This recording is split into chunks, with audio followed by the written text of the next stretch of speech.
په دغه کتنه کې چې د یکشنبې په ورځ غرمه مهال ترسره شوه، دواړو لورو د افغانستان او سعودي عربستان ترمنځ د ستراتیژیکو همکاریو د موافقتنامې په اسلامي نړۍ کې د موجودو ستونزو په حل او په افغانستان کې د سولې او ثبات په ټینګښت کې د سعودي عربستان رول، د سیمه ییزو همکاریو په چوکاټ کې اقتصادي مسایلو، په سعودي عربستان کې د افغان سوداګرو او کارګرانو د ستونزو د حل او افغان حاجیانو ته د حج د مراسمو د پرځای کولو پر مهال د لازمو اسانتیاو د رامنځته کېدو په باب بحث او خبرې وکړي.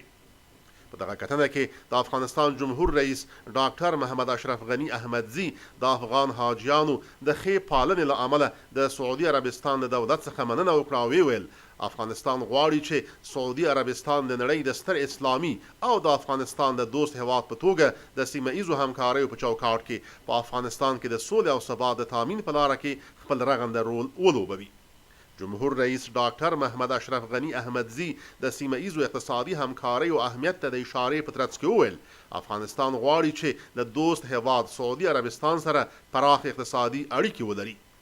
د حج د مراسمو پر مهال افغان حاجیانو ته د لازمو اسانتیاو د رامنځته کېدو په موخه د افغانستان د وقفي ځمکې په باب هم په دغه کتنه کې بحث او خبرې وشوې. د سعودي عربستان ولی عهد والا حضرت شاهزاده سلمان بن عبدالعزیز آل سعود افغانستان خپل ورور او دوست هیواد وباله، ویل چې سعودي عربستان ته افغانستان د یو مهم او اسلامي هیواد په توګه ارزښت لري او غواړي چې د دغه هیواد سره په بیلابیلو برخو کې خپل اړیکې لا پراخې کړي. د سعودي عربستان ولی عهد په سیمه کې د سولې او ثبات ټینګښت تر ټولو مهمه اړتیاو بلله ژمنه یې وکړه هر هغه څه چې په توان کې لري په افغانستان کې د سولې او ثبات د ټینګښت لپاره به یې دریغ نه کړي. د دغه کتنې په پای کې دواړو لورو پریکړه وکړه چې د بحث شویو موضوعګانو د څرنګوالي لپاره دې دواړه خواوې د لا ډیرو تفصیلي بحثونو په موخه پلاوي وټاکي. والا حضرت شاهزاده سلمان بن عبدالعزیز آل سعود له جمهور رئیس ډاکټر محمد اشرف غني احمدزي څخه مننه وکړه چې له ژمنې سره سم لومړی د عمرې حج د ادا کولو لپاره بیت الله شریف ته راغی او بیا یې د سعودي عربستان له چارواکو سره وکتل.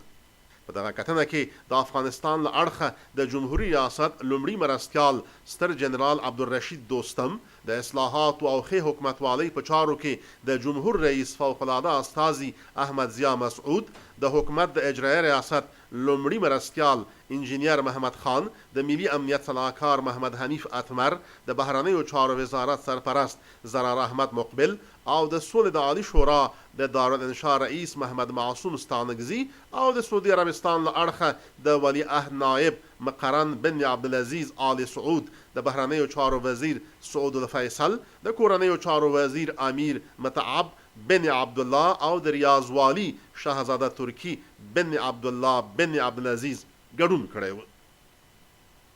د افغانستان جمهور رئیس ډاکټر محمد اشرف غني احمدزي او ملګري پلاوي په سیمه ییز وخت د شنبې د ورځې په ماښام په بیت الله شریف کې د عمرې حج مراسم پر ځای کړل. ډاکټر محمد اشرف غني احمدزي د کعبې شریفې له طواف او په مسجد الحرام کې د 2 رکعات المونځ له ادا کولو وروسته په افغانستان کې د تلپاتې سولې د تامین، د افغانانو ترمنځ د اتحاد او اتفاق د لا ټینګښت، د ټول مسلمه امت او په ځانګړي ډول د افغان ځورېدلي ملت د سوکالۍ او نیکمرغۍ لپاره د لوی خدای په دربار کې دعا وکړه. فمن عافيته فقد أغنيته وأعطيته ورضيت عنه كما نسألك يا الله. جمهور رئیس احمدزی او ملګری پلاوی د شنبې په ورځ مدینې منورې ته ورسید چې د مدینې منورې د امیر شاهزاده فیصل بن سلمان بن عبدالعزیز او په سعودي عربستان کې د افغانستان د سفیر سید احمد عمر خیل لخوا ورته تود هرکلی وویل شو. د افغانستان جمهور رئیس ډاکټر محمد اشرف غني احمدزی او ملګری پلاوی بیا د حضرت محمد صلی الله علیه وسلم زیارت ته لاړ او په نبوي جماعت کې د 2 رکعات المونځ له ادا کولو وروسته په آن حضرت او د هغه په یارانو درود ووایه.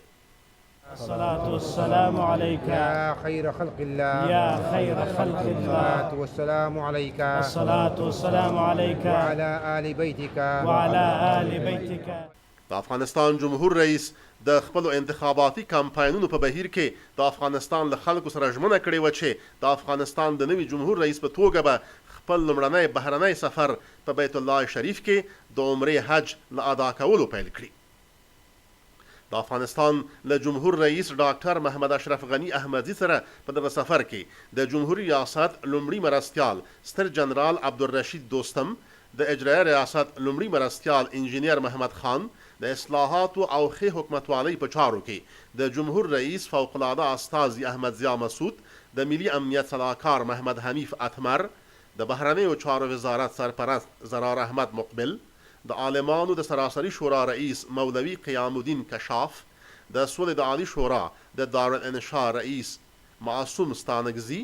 یو شمېر دیني عالمانو او د جمهوریت ریاست ویان نظیف الله سالارزي ملګرتیا کوله. جمهور رئیس احمدزی او ملګری پلاوی سعودي عربستان ته له 2 ورځني سفر وروسته پرون شپه هیواد ته راستون شو.